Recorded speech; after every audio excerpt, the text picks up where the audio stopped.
The auto industry has really defied a lot of expectations. It has really bounced back. The V-shaped recovery has been phenomenal. And riding on that has been the supplier industry and the tire industry itself. And talking to me about how the tire industry has recovered, and Apollo Tyres itself is the head of Apollo Tyres, Mr. Satish Sharma, who heads Asia Pacific and Middle East and Africa for Apollo Tyres. Satish, thanks for talking to us. I think the recovery has been pretty staggering from what I understand. And even for Apollo, I think you've really been riding the wave, or let's say the upward slope of the V-shaped recovery. So just your quick thoughts on how it's been for you in the past year and looking ahead. Yeah, morning, Hormazd, and thanks for having me. You're absolutely right. The current year has been a revelation. Uh, the very first quarter, there was a lot of turbulence for everyone, including us. And post that, the recovery has taken us by surprise. And sequentially, quarter on quarter, we have just grown stronger and stronger. The first quarter after the second quarter, let's say after the turbulent first quarter, was largely on the back of our replacement market, and that's where we saw the recovery. And post that, I think the OEMs have also joined in the recovery process, and we saw the PV industry doing good. The agriculture industry and the tractor industry, of course, did good throughout the year. They were the one outliers who never got disturbed. But even the CV industry has joined in from December onwards.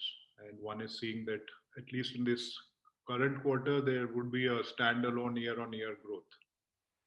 So that's been the nature of the things in the current year. Everything collapsed in quarter one, and then there's been a story of sequential recovery.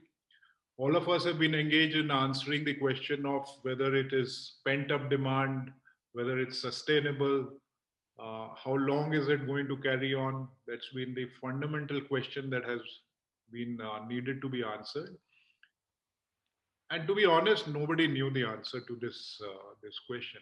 Uh, but now, after the budget, uh, people have begun to believe, and the conviction is there that India is in now a multi-year, uh, you can say, a growth.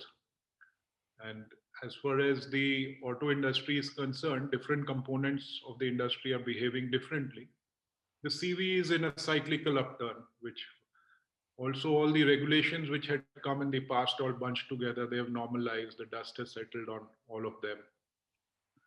And the cyclicality of recovery, along with the reforms that the government has done, the scrappage policy, as we now know, is out before us.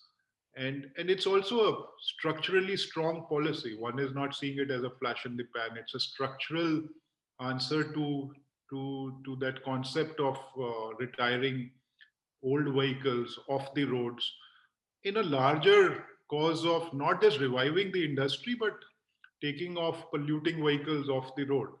So I think it's been a good overall sense, and we enter into the next year, I would say, with a lot of optimism, a lot of conviction. The very fact that we enter the next year and there is a third consecutive normal monsoon forecasted for the country, which I believe since independent India is the first one, that we have had three consecutive good monsoons. So that, you can say, bodes very well for the entire country. And one is also seeing now the service industry is beginning to come back. The airline business is likely to be back by July to some extent. Of course, all this is saying, notwithstanding the extent and the intensity of the wave two of COVID and how do we deal with it, but with the vaccinations being here and the way that we are vaccinating the country, etc., and also assuming that government is not likely to go for a lockdown the way they did in the past. So putting all those assumptions into place, one looks at a bright future in the Right. year ahead. Satish, you talked about, you had a good replacement market. As we now go into, the next year or whole year, are you also seeing now, entering the phase when people typically replace their tires before the monsoon, and that's also something that, you're looking forward to, which could drive the replace. I mean, you're in that phase right now. Especially for the car tires, we were helped by a regulation, and I didn't touch upon that in my previous answering, summing up the year, which is currently just about to finish. But we were in this whole journey of self-reliance, Atmanirbhar. The government had put car tires into restricted list. That's right. So I wanted to talk to you on that. I mean, going from open general license to restricted, obviously it would help domestic players, but honestly, there was a lot of stress on brands, on sizes which are just not made over here. In fact, some lot of motorists of high-end cars got stranded, not having tires. That was a big issue. So just your thoughts on that. I mean, some of the really big sizes, 19, 20, 21, I know very small niche, but they're just not being manufactured here. But yet there was disruption over there. So just your thoughts on that, because you are a player which not only manufactures here, but you've got brands like Friedrichshain, which are, technically can be even imported into India. So, looking at both sides, wanted to get your thoughts on this. Yeah, so it's an interesting conundrum that you point out. And let me just try and explain it in a little bit more depth than perhaps that you're seeking. I would say the Indian tire industry is we are blessed to have the kind of tire industry that we have.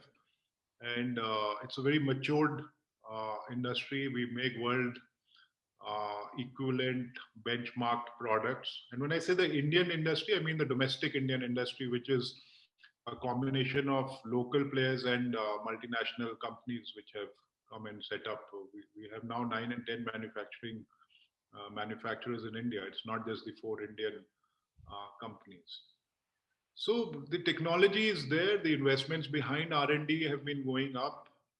The good thing that the regulations like BS6 does is that it further merges you with the global vehicle park, and therefore the components have to keep pace with the technology or even be ahead of companies like ours, who has been a multinational company in our own right, who have stepped out in 2006, gone to South Africa and then in Europe, and having put a greenfield in Hungary.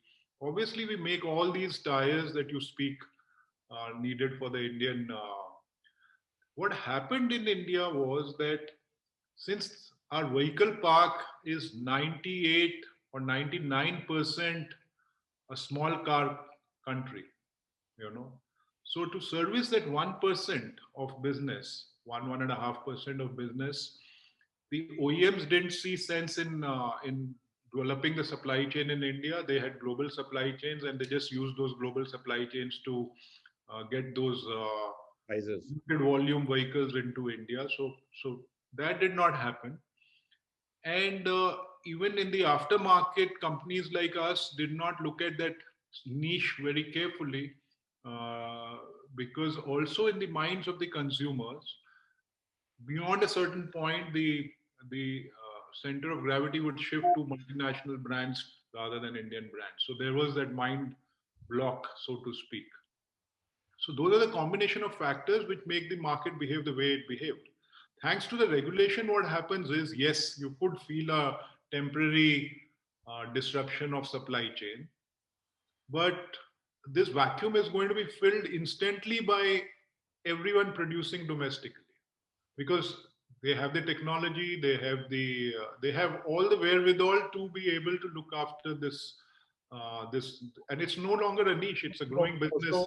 So is it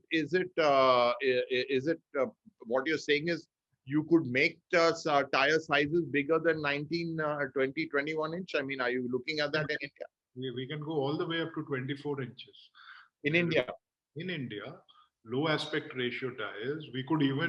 We even have technology for run flat tires. All kind of technologies are available. It's just that the segment of the market was not attractive enough because it was being serviced by imports, or big enough to venture into, and also because of the consumer behavior. And that But brings me Satish, to the isn't the scale still too small, even for a local manufacturer to invest in the let's say the tooling for these sizes?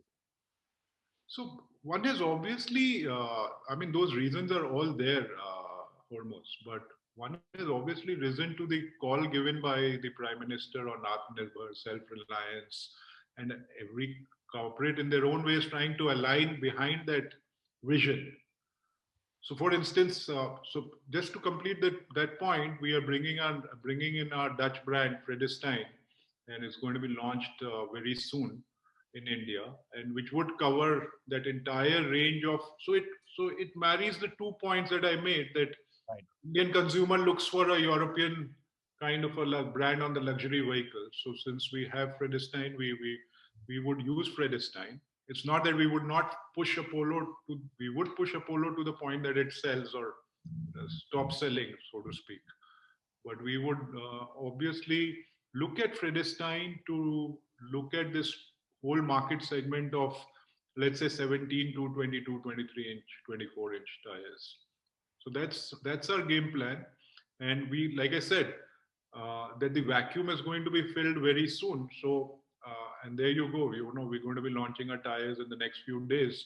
So you actually see a good opportunity that with Fredestein, which you are launching to take the opportunity of the vacuum created at the top end, where it's become a little difficult with tires going imported tires going from OGL to the restricted list. So what you're saying is you will locally manufacture sizes which typically would be imported into India. Yes. Okay, that's The interesting. other thing that we also would change, I assume, going forward is the interest of the OEMs in now making aligning the local supply chains for even this segment, and we are beginning to see that interest, and that interest being expressed, and we are hoping to, because of the investments that we have made, we are hoping to exploit that opportunity as well. Right. And, just coming to the current market, obviously, the two areas looking, the tires you've launched, the Amaza, Terra, obviously low rolling resistance, a big demand for that as we go towards cafe norms, and of course SUV sizes as well. Are these the two kind of focus areas as far as you're concerned, that you will be looking catering to these kind of segments? Yes. See, the interest on the low rolling resistance is OEM driven, because of the CAFE norms, because of the emission, because of the electrification drive. The low rolling resistance will assume even more significance than before. And then other parameters will come in, like noise will become at the same time, because of the battery weight, etc., the tires would need to be reinforced. So there's a sort of a paradox here. Yeah, it's So a conflict in a way. That's right. As it is, we run with two-ply sidewalls, I think, for our bad roads in any case. So what you're some, saying is the sidewalls will need to be beefed up even more. yeah, some of our products we run with two plies, not all. Right. And so yeah, so there's that paradox here. But yeah, OEM is driving the change in vehicle technology, is driving changes in tire technology, and on one hand that is being pursued. And like I said, the good thing is that it aligns yourself good with the global vehicle park, and therefore we could become a good exporting hub out of India, the entire industry, and especially with the geopolitics being what it is, the China plus one. So not only we see our exports growing multifold because of some of these reasons. And the other point, like you said, India is a compact SUV stroke SUV. The world, in fact, is not just India. The larger part of the world is moving towards SUV. SUV, the trend is sort of universal. So yeah, we have in our Aptera, we have found a portfolio which makes a lot of sense, not just for India. We have developed portfolios for South Africa, for Australia. These are the big SUV markets for the Middle East, ASEAN. And also we launched recently in the US, same product but badged differently. It's badged Aptera 82 is badged as Pinza there. Right. And clearly you're getting into lifestyle segments like the SUV segments, especially in the replacement market. How important is brand? Because to be honest, obviously global brands have a certain cachet, which still holds, like especially on the higher sizes. But there's a bigger issue of are consumers very discerning about tires today, or is it just another component of the car? And this whole thing about building the brand awareness and making tires and making Apollo in particular a kind of aspirational brand for consumers, especially in the replacement market, is that one of the focuses that you would be working on? No, you bring a very interesting point, almost, and you're absolutely correct when you say that the brand and the aspirational brand journey needs to be traveled by some of the Indian brands, especially by Apollo, given what we have done in the few years that have gone by. So Apollo Tyres, as you would perhaps agree with me, the brand journey also reflects the journey of our company, and the brand has traveled. I would not still be boastful enough to say that it has captured the hearts of being an aspirational brand, but we are well set on that course. And some of the properties that we have built in engaging the communities is something called Bad Road Buddies, which is also it gets climaxed by a brand ambassador, Mr. Sachin Tendulkar. So here we get the enthusiasts to engage with them, travel on our products through the year, and we reach out to them. And then it finally, at the end of the year, we do a culmination of this activity where we sort of celebrate and engage with the enthusiasts. So that's something that we have been doing. We've also been doing it for the premium motorcycles, the same platform of Bad Road Buddies for our Alpha products.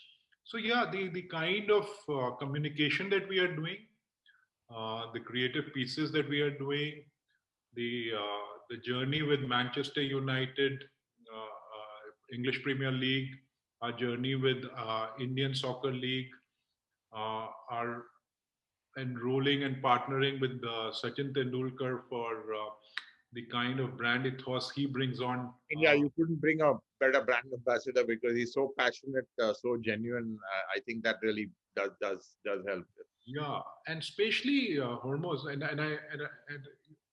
perhaps people do not know the whole story behind you. We have a lot to thank you for this association as well, for getting the two of us married. But Sachin is also a great auto enthusiast, and the kind of value that he brings on board with respect to the sheer enthusiasm and passion, which is the driving force for the auto world in a way. So yes, he's been absolutely added to our strategy. So it's a journey that we are traveling, and I can only say that we are making progress. And more than me, I think you have to tell me whether how we are doing on that front. So No, I think really, compared to how the Indian brands are doing, I think Apollo really, in terms of perception, would be at the top of that list. I mean, clearly, you've got the Michelins and Pirellis, which have a certain brand aspiration, but I think these are perceptions which I think would take a long time, and I think clearly more than sometimes the tire performance, it's actually the perception which is sometimes harder to change. I'm sure you'd agree. yeah, perception is the reality, as they say. That's And right. what it is, and sometimes they are unkind, and you have to battle your way through them, and sometimes it works in your favor. That's Even right.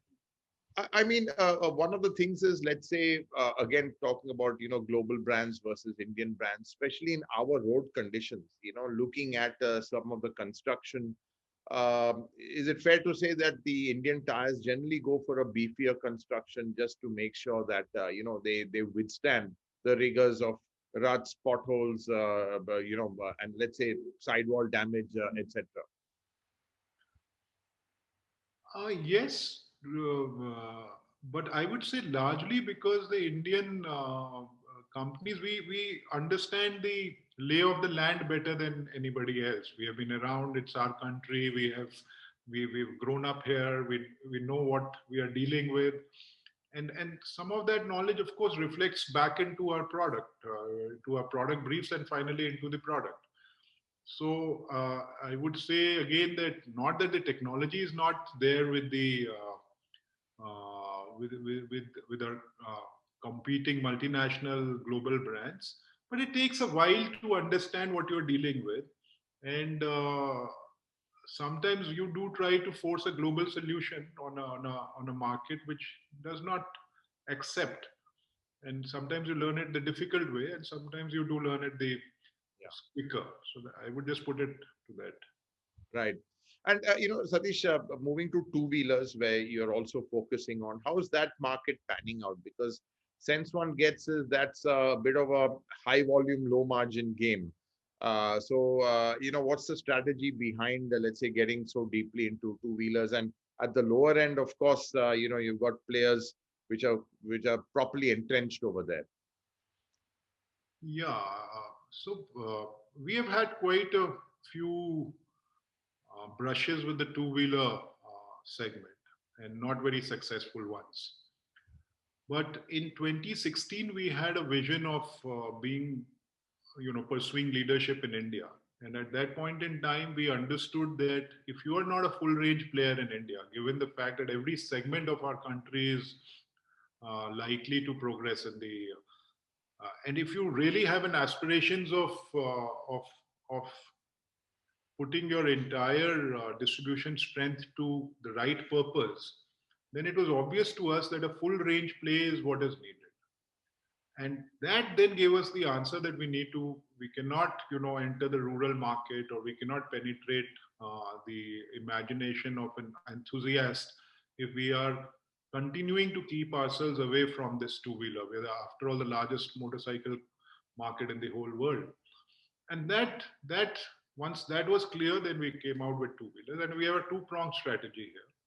We have a commuter product for the commuter segment, which is done very well. We have, in a span of 3.5 years now, have about close to a 10% of the market.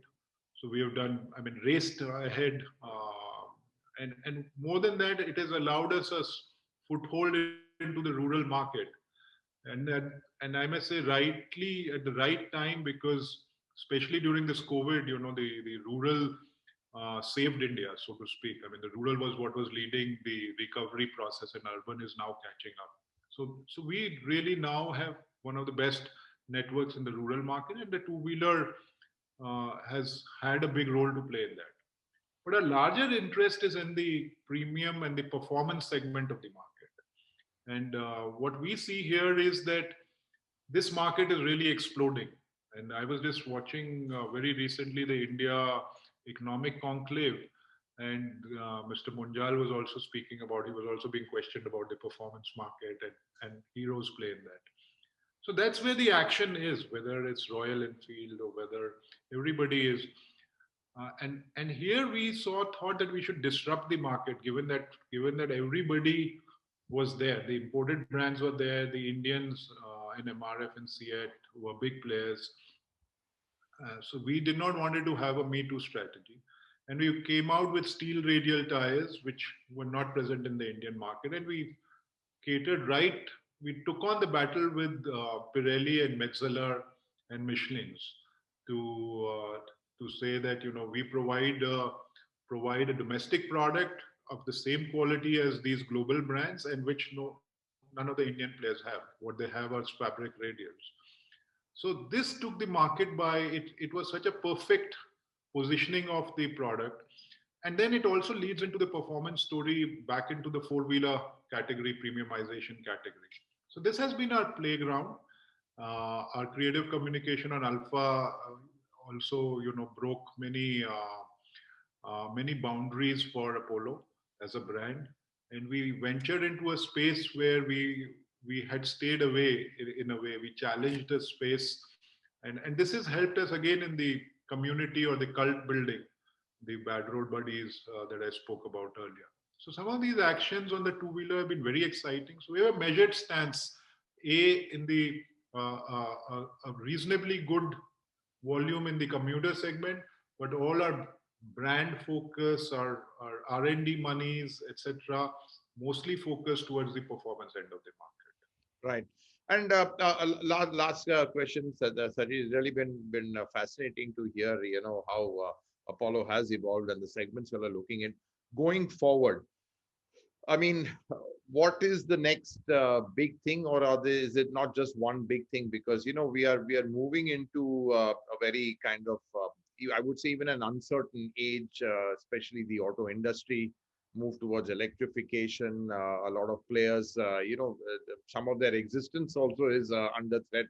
I mean, in terms of what is Apollo's play going to be in the next 5 to 6 years? So lot can be, thanks for that question, almost firstly. I would say we have prepared really well.